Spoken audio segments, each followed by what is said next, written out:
Good morning. This is Damon Fordham giving the lecture for History 111, and date is May the 14th, 2020. And we left off, before we get into what we left off, remember that your test is going to be Monday. I'm going to be posting up a study guide over the next 24 hours so that you could study that over the weekend. But before I do that, let me talk to you a little bit about how the test is going to be formatted. It's going to be 10 questions, multiple choice, and there's going to also be 5 questions with identification. Now, when I say identification, I don't want you to just tell me that, say, Sargon was the king of Babylon and so forth. I want you to give me sort of like the who, what, why, when, and where as to why this person or this place or whatever is important, so that I'll know that you really learn these type of things and put in the work for that, okay? So you're going to get your instructions for that within the next 24 hours. You will look for it on, and so so I'll post the test on Monday, and you'll have the instructions on what to do with within the next 24 hours, so that on Monday I'll post the test and you can do that, and things will work out okay. All right. Now, having said all of this, we're going to move on to the lecture this morning, which deals with what happens after the Hammurabi and Gilgamesh, which is what I talked about the last time. So we move on into ancient Babylonia, to talk about the man who was credited with creating the city of Babylon, as well as being the first ruler of an empire. And it's important to get our definition straight here. An empire consists of a kingdom that's where you have numerous nationalities and ethnicities brought together under one tent, so to speak. And the first person that we know of who was able to rule over that is discussed in your main text here. And speaking of which, you should have gotten a message by now regarding the books and such. He's discussed on page 56 of your text, and his name was Sargon the Great. Now, his is one of the most fascinating of these ancient stories here. Sargon the Great ruled from roughly about 2334 BC up till 2284 BC, a period of over 50 years. Now, I should add that when you do these tests, I'm not going to be that big a stickler on dates during the ancient BC period. I'm going to be more concerned about that once we get into the AD period, where we're talking, where we get more precise on what year and what things happened, okay? So if you give me a sort of roundabout figure with dates during this ancient BC period, I'll be happy with that, all right? Now, getting back to Sargon the Great. He was the first ruler of an empire and conquered what we today know as Mesopotamia, Lebanon, Syria, Jordan, Israel, Palestine, basically what we would now call the Middle East, as opposed to the Arab countries and such. And of course, those countries were not yet known as such in those days. But this is just to give you an idea of what we speak of, okay? But Sargon, even though he was the first known great conqueror, we didn't know his story at all until it was discovered in some ruins around 150 years ago. So even with this goes to show that there's still a whole lot more that we have yet to learn. We're learning new things every day. But his story is a really fascinating one. You see, Sargon's mama was a high priestess and involved with, one of these religions of that time period. And as such, she was expected to lead a very holy and righteous life. But she had a child outside of marriage. Oh my! And in those days, if you can imagine, like, say, for example, a nun who had a child out of wedlock, or a woman who was very in high position in her church, a female minister or something like that, having a child out of wedlock, well, you could imagine the kind of scandal that caused even back then. So, what she does is she can't obviously continue to be a high priestess and have this child out of wedlock showing that she had committed sexual relations outside of marriage. So what she does is she wraps this child up and puts him in a basket and sends him floating down the Euphrates River. And at the end of the Euphrates River, at the other end of the Euphrates River, there's this gentleman whose job is to get water from the well and distribute it among people. Okay? And his name was Aki. That's A-K-K-I. So Aki finds this kid in the basket floating down the Euphrates River. Sound kind of familiar, does it? Like I say, I take it that this type of thing happened somewhat frequently in those days, and we are talking about the biblical era, so similarity could be kind of interesting, right? But anyway, Aki takes Sargon, the baby, who becomes Sargon, and raises him to be his gardener. And the Sargon story has a lot of gaps in it, which leads to a lot of speculation. But what we have of it is pretty fascinating. So somewhere along the way, there was a king by the name of Ur-Zababa. That's U-R-Z-A-B-A-B-A. And Ur-Zababa somehow gets to find this kid who's this gardener, and he takes a liking to him, so he makes him sort of his cupbearer in the official palace of Mesopotamia, as well as kind of teaches him everything he knows. But, there's where the plot thickens. You see, Ur-Zababa has a dream that one day Sargon would rise up and try to overthrow and kill him. So he gets slick. In the last class, I told you about how they would have these messengers take these clay tablets back and forth to these different kings and so forth, right? To make sure the message is accurate, and that's supposedly how handwriting began. Well, guess what? Ur-Zababa decides to send Sargon to another king with a message. And so he puts it on a clay tablet, and he puts it in a pouch and gives it to Sargon. Sargon gives it to the other king. And the other king gets the message, and the message is, kill Sargon. Sargon somehow escapes. And there, unfortunately, finds another gap in the story, but in either case, Sargon eventually becomes king. And Sargon becomes a lean, mean, conquering machine. He conquers 65 city-states in the area surrounding Babylonia and makes Babylon his new capital.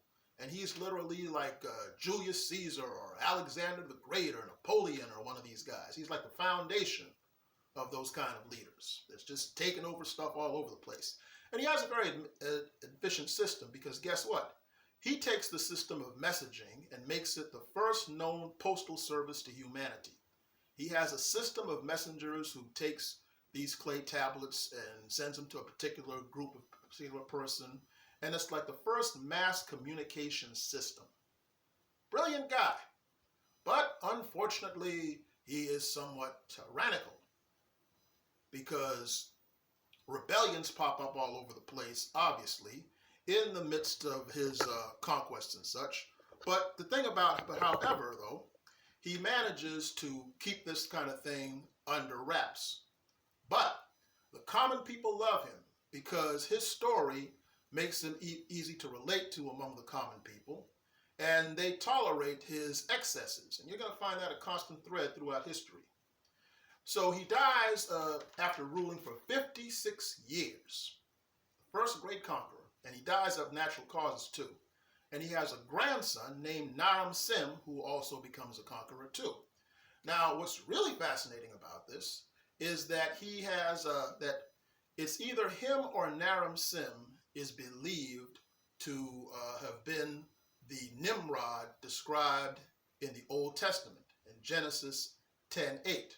And if you look up Genesis 10:8 and you compare it to this story, which parts of it are on page 56 in your text, and part of it is on the link that I'm going to send to you, the similarities are really kind of interesting, as we'll see with a lot of these biblical connections around that time period. So that takes care of the early part of Babylon, as Babylonian history, which we're going to get back to a little bit later on. And so it's here that we start talking a little bit about ancient Egypt. Ancient Egypt kind of comes a little bit concurrently with all this sort of thing going on here. And it's in Egypt that we begin to see a whole lot of major advances. The ancient Egyptians are among those, as far as we know, they've made advancements in arithmetic, advanced arts, greater literacy, bread making, a calendar, medicine, and advanced literature. And in your text, about page 56, 57 or so, talks about the first king of the old kingdom of ancient Egypt, roughly around between 2700 and 2000 BC, a fellow by the name of Zoshar. And Zoshar has a vizier, which is a wise man, by the name of Imhotep. And Imhotep, who's described in your text in passing, but this is an interesting book about him in case you're interested. Imhotep is considered to be the first genius, the first Renaissance man, so to speak. In this particular text, it says that the great wise man Imhotep was one of King Zoshar's chief advisors. In priestly wisdom and magic and the formulation of wise proverbs in medicine and architecture, this remarkable figure of Zoshar's reign left a notable reputation that his name was never forgotten. The people sang of his proverbs 20 centuries later, and 2,500 years after his death, he had become a god of medicine, whom the Greeks called him Imauthus. And he also invented an early form of pyramids too, as a matter of fact. And he was a surgeon pretty much. He performed medicine upon people, one of the pioneers of that. And there's an interesting poem that's attributed to him that goes as follows. The Imhotep says that the words of Imhotep I hear, which say, what does prosperity tell?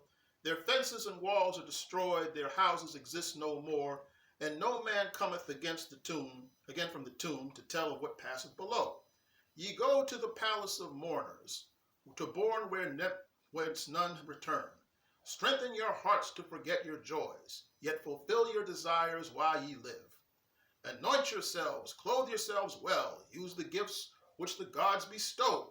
Fulfill your desires upon earth, for the day will come to you all when you hear not the voices of friends, when weeping avails you no more. So feast in tranquility now, for as none taketh his goods below to the tomb, and none cometh thence back again. In other words, Imhotep is telling people, hey, while you're alive, live. Enjoy yourself. Okay? Which in recent years has been sort of translated as eat, drink, and be merry, for tomorrow you die. All right. So he's also a philosopher too. And speaking of philosophers, one of the things I'm going to touch on before we wrap this up is that of one of the foundations of philosophy, a fellow by the name, in ancient Egypt, by the name of Ptahhotep. Ptahhotep, who is also described in your Worlds Together, Worlds Apart text on pages 44 through 48. He was this amazing guy who was like the foundation of people such as Socrates and Plato and Aristotle and so forth. And he left behind the maxims or teachings of Ptahhotep. And it's some really interesting stuff. And here's some of it.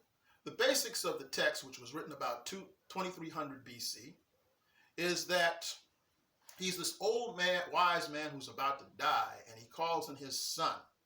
And he fills his son with all this wisdom to write down, to pass down through the generations. And he says things such as this. He says that, be not proud and arrogant with your knowledge, for wisdom can be found among women at the well stones.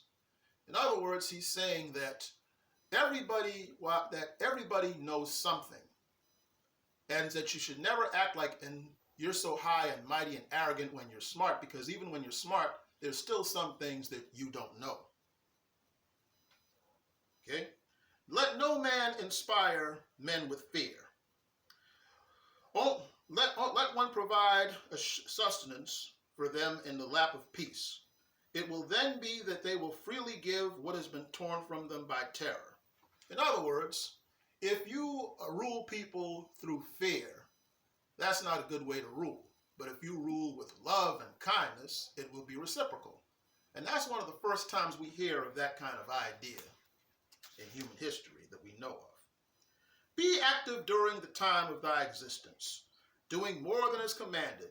Do not spoil the time of thy activity. He is blameworthy person who makes bad use of his moments.